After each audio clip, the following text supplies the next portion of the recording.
예, 오늘의 모닝 브리핑 시작하겠습니다. 키워드 정리해보면 금리 인하는 당연하지 이런 분위기와 7월 전에는 어려울 것 같은데 이런 것들이 이제 맞물리면서 올라가기엔 하는데 최고치 앞두고서 조금 주춤거리는 그런 느낌도 좀 있죠. 그리고 종목으로는 테슬라와 일부 제약주들이 강세를 보이면서 지수를 좀 올렸고, 반면에 이제 애플은 뭐 긍정적인 뉴스가 일부 있었습니다만은 그럼에도 불구하고 좀 흘러내리는, 또는 이제 정체되는 그런 모습이 나타나고 있습니다. 우리 증시는 코스닥 시장의 관심도가 높아지고 있는데 마지막 주에 좀 강한 그런 경향이 있잖아요. 어제 지금 코스닥 지수 올랐습니다만은 오늘도 그 패턴이 반복이 되는지, 그다음에 시장 전체로는 태형건설, 워크아웃설, 그러니까 이 내용이 좀 일부 종목에 국한돼서 반영되는지, 아니면 이게 증시 자체에 좀 지뢰가 되는지, 이 부분 기준을 좀 살펴보도록 하겠습니다. 우선 미증시는 쉽게 밀리지 않는 이제 그런 상황이 만들어지고 있죠. 오늘 후반부에 잠깐 마이너스로 전환되기도 했지만 결국에는 상승으로 돌리는 그런 모습이 나오고 있거든요. 근데 이제 전체적으로 거래량이 좀 줄어드는 시기라서, 거래량이 줄어드는 가운데 금리 인하 기대감이 여전히 작동되고 있다, 이렇게 이제 봐야 될 것 같습니다. 그리고 좀 이슈들이, 그 빅테크주들이 더 올라갈 수 있을까 쉽진 않을 것 같은데 이런 주장들이 있어요. 근데 뭐 부정적인 의미는 아니고, 그러니까 불안 국면에서는 현금을 많이 보유하고 탄탄한 재무가 부각되면서 올라갈 수 있는데, 금리 인하로 넘어가게 되면 아무래도 빅테크 쪽에서 중성주 쪽, 스몰캡이라든가 이런 쪽으로 주목도가 좀 넘어갈 거다. 이렇게 되면 이 종목들이 주춤해질 텐데, 지금 시가총액 비중이 워낙 높아져 있잖아요. 그래서 이게 이 종목들이 안 갈 때 지수가 얼마나 갈 수 있을지, 여기에 대한 어떤 호기심, 궁금증, 이런 것들이 이제 시장에서는 좀 일부 있는 것 같습니다. 그리고 또 하나는 낙관론과 비관론이 완전히 팽팽해요. 이제 비관론 같은 경우는 시장에서는 예를 들면 성장이 둔해지는데 어떻게 올라갈 수 있냐, 그리고 금리 인하에 대한 기대감은 과도하다, 이렇게 보는 시각이 있고, 반면에 이제 낙관론 같은 경우는 금리 인하 안 한다 하더라도 인플레이션 떨어지게 되면 이거 때문에 실질적으로 실질 소득은 더 높아지는 게 되잖아요. 그러니까 월급은 조금씩 올라갈 텐데 물가가 떨어진다 이래버리면은 실질 소득이 증가되니까 소비 여력이 있다, 그래서 내년도 증시는 좋을 거다, 이렇게 지금 맞서고 있거든요. 이렇게 최고치 부근에서 이렇게 맞서고 있다 보니까 최고치를 시원스럽게 돌파하지는 못하는 그런 분위기고, 오늘도 뭐 주식시장 뉴스들 미국에서 나온 거 보면 금리 인하 가지고, 경기 가지고 막 분석가들이 막 논쟁? 하여튼 그런 느낌의 기사들이 되게 많았습니다. 그래서 이 부분이 최고치 부분에서 좀 멈칫하게 만드는 그런 요인인데, 다만 지금으로서는 금리 인하는 당연한 것 같다, 이런 분위기에 힘이 실리는 게, 이게 지금 보고 계신 차트가 뭐냐면 지역연은들의 어떤 고용 데이터들, 예를 들어서 위에 보시는 건 필라델피아의 어떤 제조업 고용 기대치 얘기하는 거거든요. 근데 이게 지금 6개월 평균치이긴 합니다만 이게 계속 내려가고 있어요. 계속 이제 내려가고 있는 추세가 이제 만들어지고 있어서 지금 2009년 이후에 가장 낮은 수준까지 내려가고 있다라는 거예요.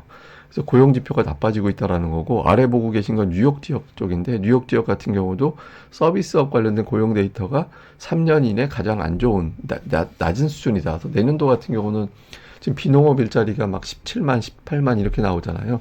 내년도에는 비농업 일자리가 8만 명대로 떨어질 수 있다, 이런 주장들이 나오고 있거든요. 그래서 뭐 이렇게 나오면 금리 내리는 거 당연하지, 뭐 이렇게 돼서 1월에 금리 인하 할 것이다라는 확률도 거의 18% 정도 되고, 뭐 3월에 금리 인하 확률은 거의 뭐 당연시 되는 분위기입니다. 거의 90%. 근데 이게 너무 숫자가 높아서 만약에 1월에 여기에 찬물을 끼얹는 어떤 이제 지표라든가 이런 것들이 나오면 1월 중순 이후에 좀 고전할 가능성도 있다, 이런 주장들도 일부는 있습니다. 그래서 그런 부분들이 이제 최고치 앞두고 좀 고민하게 만드는 그런 숫자들이고, 그렇지만 이제 이게 뭐냐면 뱅크 오브 아메리카의 고객들 대상으로 한 이제 주식 비중 데이터인데 늘어나고 있거든요. 이게 한 66, 63 이렇게 되면 이제 조금 주식시장에 어떤 부담이 된다, 이렇게 보는데 지금 60 정도밖에 안 돼요. 그래서 아직까지는 이제 매수할 여력들이 있고 매수하는 분위기라서 시장이 쉽게 밀리지는 않을 것 같다, 뭐 이런 분위기들이 이제 지수가 따박따박 올라가게 만드는 요인이 되는 것 같습니다.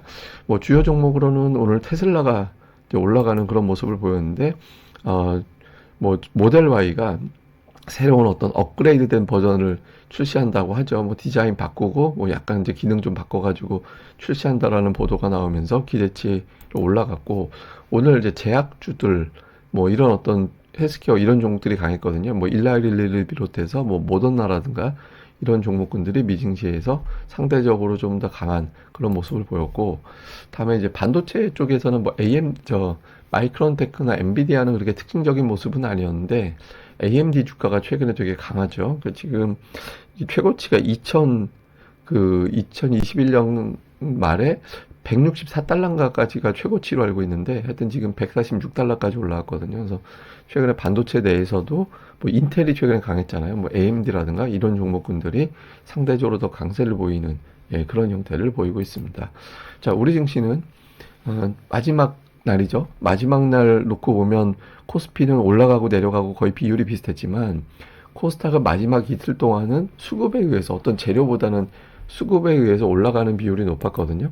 근데 이제 그리고 이걸 더 조금 더 쪼개서 코스닥 마지막 날하고 새해 첫날까지 한번 뽑아봤어요. 그러니까 마지막 날은 대체로 보면 올라갔다. 그리고 새해 첫날까지도 보면 상승하는 날이 조금 더 많았거든요. 그러니까 2015년 새해 첫날이니까 2016년이 되는 거겠죠. 보시면 대체로 올라가는 비율이 높았어요. 그래서 코스닥은 3일 동안, 그러니까 어제, 오늘, 다음에 새해 첫날까지는 좀 올라가는 비율이 높은데, 뭐 이게 되기 위해서는 이제 뭐 2차 전지주라든가 반도체라든가 제약이라든가 이렇게 이제 시가총액 상단의 어떤 종목군들이 좀 지수를 멱살 잡아 끌어주는 그런 흐름이 나와야겠죠. 그래서 오늘 제가 언급드린 세 개 중에서 두 개 업종 정도가 플러스를 내줘야 이런 어떤 패턴이 완성될 수 있거든요. 이게 지금 시소관계 있는 종목들이라 세 개가 다 일제히 막 가기는 좀 쉽지 않아 보이는데, 어쨌든 요 구도가 어떻게 되는지를 좀 볼 필요가 있고, 근데 이제 조금 찜찜한 건 태형건설 관련된 이슈가 있잖아요. 그래서 뭐 워크아웃이라는 얘기는 쉽게 얘기해서 부채 조절해라. 이제 빚 못 갚을 거니까 이 부채를 천천히 갚게 해주던가 깎아주던가 하여튼 등등의 어떤 내용들이 오고 가고 할 거잖아요. 그러니까 어제 같은 경우 보면 통신주는 이제 전통의 이게 뭡니까? 저 배당 때문에 이제 많이 빠진 거고, 금융주도 역시 배당 이슈도 있긴 하지만 이 부분에 반영이 됐고, 건설 같은 경우는 배당하고 큰 연관이 없는데도 어제 많이 빠져서 이 내용에 반영이 됐거든요. 근데 오늘 잘 봐야 되는 게 이제 건설, 증권, 금융 이 세 업종이 동반해서 1% 이상 빠지면 이 조금 분위기가 번지는 분위기가 될 수 있거든요. 그러니까 건설주에서 이제 두 개로 보면 되죠. 그러니까 태형건설 vs 예를 들어 현대건설 이렇게 놓고 와서, 그쪽 현대건설 같은 기업은 별 문제 없을 거니까 그냥 태형건설류의 몇 개 기업만 파산한다. 그리고 저렇게 만약에 워크아웃에 돌아갈 정도면 사실상 대책은 나온 거다. 이렇게 평가가 되는 거고, 그게 아니라 이제 뭐 건설, 금융증권 일제히 다 급락하고 뒤에 꼬리까지 못 다는 형태가 되면 조금 시장에서는 경계하는 게 좀 커지기 시작한다. 이런 분위기로 해석될 수 있거든요. 그래서 이런 기준을 가지고 태형건설 여파는 우리가 해석하면 될 것 같고요. 그 다음에 삼성전자가 지금 8만전자 2,000원 근처까지 올라왔거든요. 근데 이건 제가 잠시 후에 또 차트로 설명드릴 겁니다. 삼성전자 역할이 뭐 제가 응원단장 표현 계속 드립니다만은 되게 중요하고, 그다음에 외국인 투자자들이 최근 들어서 좀 매수한 종목군들을 2대1리에서 이제 정리한 표로 보니까 역시 단연 삼성전자죠. 그다음에 하이닉스도 12월 들어선 들어왔고, 근데 제가 계속 말씀드리는 그 종목들이에요. 그러니까 제가 삼성전자, 하이닉스, 자동차, 그다음에 인터넷주를 꾸역꾸역 담았다라는 말씀을 드렸잖아요. 그래서 지금 현재 외국인들은 이 세 개 업종을 집중적으로 매수했는데, 어제 오늘 그리고 이제 새해 첫날 어떤 이 변화가 좀 생기는지 이 부분들을 좀 잘 봐야 될 겁니다. 근데 이게 코스닥 쪽 업종별 수급 동향을 제가 정리해 보니까 반도체 제약, 일반 전기전자 저기 에코프로비엠이 저기 들어가서 한 거고, 그다음에 기계는 저 로봇주들이거든요. 한번 보세요. 보시면 이제 반도체 업종 최근에 어정쩡하다가 이제 외국인들이 종목별로 좀 골라 담기 시작하고 있고, 제약은 기관과 외국인들이 수급이 가장 좋은 편이죠. 그다음에 일반 전기전자는 개인이 좀 우세하긴 한데 외국인들이 좀 담는 그런 날이 좀 늘어났고, 로봇 관련된 기계, 이게 이제 로봇이 들어가는 건데, 로봇은 기관들이 한번 쭉 사놓고 좀 쉬어가고 있는데 기관들이 다시 들어오는지 여부가 좀 중요할 것 같습니다. 이렇게 4대 시가총액이 큰 4대 업종 수급 동향인데 한번 보시면서 이런 어떤 수급이 그대로 이어지는지도 좀 관심 있게 봐야 될 것 같습니다. 자, 요약하면 코스닥은 연말에 강했다.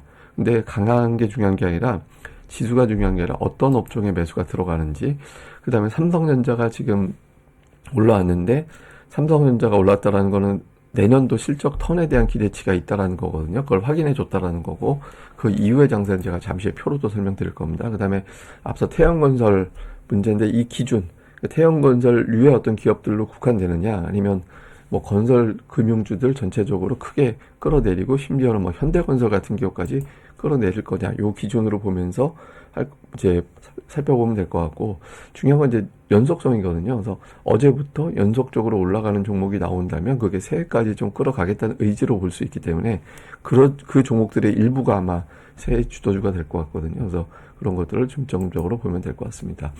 자, 이거는 제가 정말 여러분들한테 이런 데이터 열심히 보셔야 된다라고 몇 번을 말씀드렸던 표예요. 그래서 실적이 턴되는 전에 주가는 40% 이상 올라간다. 그래서 막 20몇 퍼센트 그럴 때도 이 패턴이 삼성전자는 있는데 막 그 말씀 드렸잖아요. 어제로 41% 찍었거든요. 이게 왜 중요하냐면 일단 내년도 실적 턴은 투자자들이 믿어주는 거예요.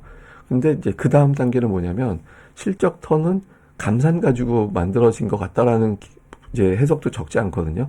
그러니까 수요가 늘어나는 게 확인이 돼야겠죠. 그래서 당분간은 내년도 경기 전망, 반도체 수요 증가 관련된 지표들이 어떻게 나타나느냐에 따라서 8만 원이 저항이 될 수도 있고 8만 원 훌쩍 넘어서 정말 9만 전자까지 갈 수도 있고 이게 가름이 되거든요. 그래서 삼성전자는 8만 원 부근에서는 아마 경기에 대한 전망, 수요에 대한 데이터 이런 것들을 많이 따지게 될 겁니다. 근데 여기서 만약에 돌파하게 되면 8만 전자를 넘어가게 된다라는 거는 수요 회복까지 맞물리게 된다라는 거니까 그러면 기존의 어떤 강세분의 일부 테마가 아니라 전통의 소부장까지 움직이게 되는 동력이 될 수 있거든요. 그래서 그런 흐름이 나오게 되는지 삼성전자 이제 올라간다 내려간다 막힌다 그런 차원이 아니라 수요 증가를 보기 시작하는지 이런 것들까지 같이 살펴보면 도움이 될 것 같습니다. 예, 그럼 또 오늘 하루 잘 보내시고요. 저는 또 다음 방송에서 뵙겠습니다. 이 방송 구독하기와 좋아요 많이 부탁을 드립니다. 감사합니다.